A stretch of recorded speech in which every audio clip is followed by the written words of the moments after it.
Guys welcome back to a channel सीको सी student. जैसा कि आप देख सकते हैं मैंने फाइनेंशियल अकाउंटिंग की स्टडी नोटबुक खोल रखी है जो कि institute of cost accountant of India की है।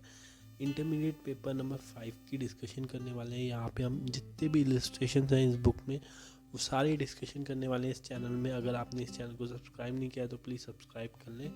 एंड अगर आप मुझसे पूछेंगे ये सवाल कि आप सर कौन सा स्टडी मैड यूज़ करने वाले हो, तो मैं आपको बता दूं जो लेटेस्ट स्टडी मटेरियल है जैन 22 का वो हम यूज़ करने वाले हैं फॉर इलिस्ट्रेशन पर्पस।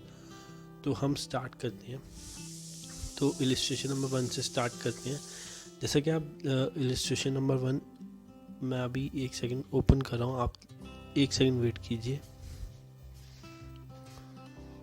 जैसा आप देख सकते हैं पहला क्वेश्चन, फर्स्ट क्वेश्चन आपका फर्स्ट इलस्ट्रेशन है फिल अप दी ब्लैंक। आपको मैं बता दूं आपकी नॉलेज के लिए 20 मार्क्स के आपके एमसीक्यू आने वाले हैं। एमसीक्यू आने वाले हैं 20 मार्क्स के एंड 20 मार्क्स के आपके आने वाले हैं जो कि फिल अप दी ब्लैंक्स जो क्वेश्चंस होते हैं वो फिल अप टाइप क्वेश्चंस आपके 20 मार्क्स के आने वाले हैं। ठीक है, तो आप जो है फिल अप दी ब्लैंक्स जो है अच्छे से कर जाएं, या फिर आपके जो 1 मार्क्स है 1 वर्ड क्वेश्चन, इस बार डेफिनेशन भी पूछी थी इंस्टीट्यूट ने जो कि दिसंबर 21 के टर्म में बच्चों ने फेस किया।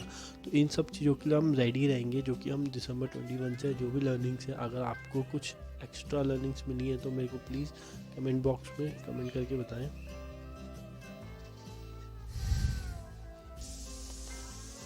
जैसा कि पहला क्वेश्चन आपके सामने है कि cash discount is allowed by dash to dash. तो मैं यहाँ पे आपको बता दूँ, जैसा आप जानते हैं कि सेलर क्या करता है, बायर को गुड्स बेचता है। सेलर बायर को गुड्स बेचता है तो सेलर जो है बायर को एक डिस्काउंट देता है, कैश डिस्काउंट, जो कि तब दिया जाता है जब बायर अपनी पेमेंट करता है। तो अगर जैसे मैंने बोल दिया सामने वाले बायर को कि अगर आप प्रॉम्प्टेड पेमेंट कर दो, अगर आप इमीडिएट पेमेंट कर दो तो मैं आपको 200 रुपये छोड़ दूंगा। तो ये कैश डिस्काउंट की तरह हो गया एक तरीके से। तो यहाँ पे इस जो सेलर का दूसरा नाम जो अकाउंटिंग टर्म में रखा गया वो रखा गया क्रेडिटर, एंड जो बायर है उसका दूसरा नाम रखा गया डेप्टर्स। क्या रखा गया? डेप्टर्स। तो डेप्टर्स आएगा यहाँ पे और क्रेडिटर्स आएगा। तो the cash discount is allowed by creditor to debtors.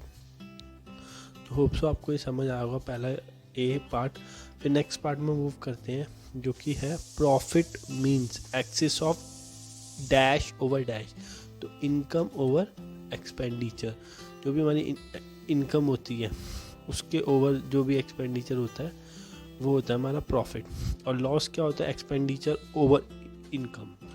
अब debtor is a person who dash to other, who owes to other, who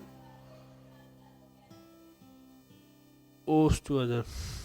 ठीक है, फिर in a credit transaction the buyer is giving dash facility. Credit transaction हो रहा है तो credit facility देगा। वो कौन सी फैसिलिटी देगा? Credit credit facility. ठीक है, अब मैं आपको नेक्स्ट पार्ट में बताता हूँ नेक्स्ट क्या है। नेक्स्ट है the fixed assets is generally held for. Fixed assets हम कैसे रखते हैं? लॉन्ग टर्म पर्पस के लिए। कौन से पर्पस के लिए? Long term. तो यहाँ पे लॉन्ग टर्म आएगा। ठीक है, फिर उसके बाद आया आपका current liabilities are the obligation to be settle in dash period.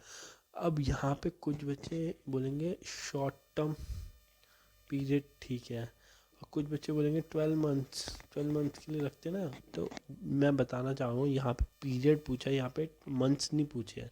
तो जो 12 लिख रहे हैं वो उनका आंसर गलत है। शॉर्ट पीरियड आएगा यहाँ पे आंसर। बच्चे क्या करते हैं एग्ज़ाम में लिखाते हैं 12 और बोलते हैं कि हमने जो है एग्ज़ाम बहुत अच्छे से दे दिया, हमारा इस बार अच्छे नंबर आएंगे, लेकिन आप 12 लिख के आ रहे हो जो कि गलत है। ठीक है, आपका यहाँ पे पीरियड्स में क्वेश्चन पूछा है तो आप शॉर्ट टर्म या लॉन्ग टर्म लिखोगे, तो यहाँ पे आंसर है शॉर्ट टर्म। फिर withdraw of money by the owner. Owner अगर बिजनेस में से कुछ भी निकालता है और बिजनेस इज कॉल्ड डैश, तो उसको हम ड्राइंग्स बोलते हैं, आपको पता होगा। अगर वो कुछ भी इन्वेस्ट करता है तो उसको कैपिटल बोलते हैं। तो सेकंड नेक्स्ट क्वेश्चन है the amount invested by the owner into a business is called capital. फिर transaction means the exchange of money and money worth for dash for a value. Value business value के लिए हम transactions करते हैं, तो for a value आएगा यहाँ पे। फिर next the net result of income statement. अब इनकम स्टेटमेंट क्या होती है? इनकम स्टेटमेंट होता है हमारा P L account, profit and loss account. तो इनकम स्टेटमेंट क्या बताते हैं? हमारा प्रॉफिट या फिर लॉस बताता है। इनकम स्टेटमेंट हमें क्या बताता है? प्रॉफिट या फिर लॉस। फिर dash show the financial position. अब फाइनेंशियल पोजीशन हमारी शो करती है, जब भी फाइनेंशियल पोजीशन वर्ड आए आपके दिमाग में आ जाना चाहिए बैलेंस शीट। तो बैलेंस शीट शो करती है हमारी फाइनेंशियल पोजीशन। हमारी फाइनेंस की पोजीशन कौन बताता है? Balance sheet. फिर dash discount is neither enter in books of account. तो ट्रेड डिस्काउंट, ट्रेड डिस्काउंट जो होता है आपका कभी भी एंटर नहीं होता बुक्स ऑफ अकाउंट्स में। The vehicle represent dash expenditure while repair to the vehicle would mean dash expenditure. तो अगर हम व्हीकल खरीदते हैं तो हमें उसको कैपिटलाइज करना पड़ता है, तो वो कैपिटल एक्सपेंडिचर होता है। और उसकी जो नेक्स्ट ईयर रिपेयरमेंट होगी वो हमारे लिए, देखो व्हीकल खरीदी उसको इंस्टॉल किया वो कैपिटल एक्सपेंडिचर है, लेकिन उसकी नेक्स्ट ईयर जो भी उसकी रिपेयर होगा तो वो रिवेन्यू एक्सपेंडिचर होता है। कैसा होता है? रिवेन्यू, वो रिवेन्यू कहलाएगा हमारा। फिर net worth is excess of dash over dash. Net worth क्या होता है? नेटवर्थ मैं आपको बता दूं, कैपिटल का दूसरा नाम नेटवर्थ है। कैपिटल का दूसरा नाम क्या है? नेटवर्थ है। कैपिटल का दूसरा नाम क्या है? नेटवर्थ। तो net worth is excess of dash over dash. तो net worth is excess of total assets, total assets over total liability. तो टोटल एसेट्स में से अगर हम टोटल लायबिलिटी माइनस कर देंगे तो हमारी कैपिटल आ जाएगी। टोटल एसेट्स में से अगर मैंने माइनस कर दिया टोटल लायबिलिटी तो मेरी कैपिटल आ जाएगी। तो होप सो आपको समझ आया होगा। मैंने ट्राई किया है कि आपको समझाने के लिए। तो मैं बाकी सेकंड इलस्ट्रेशन नेक्स्ट वीडियो में लूँगा। Thank you so much and have a nice day.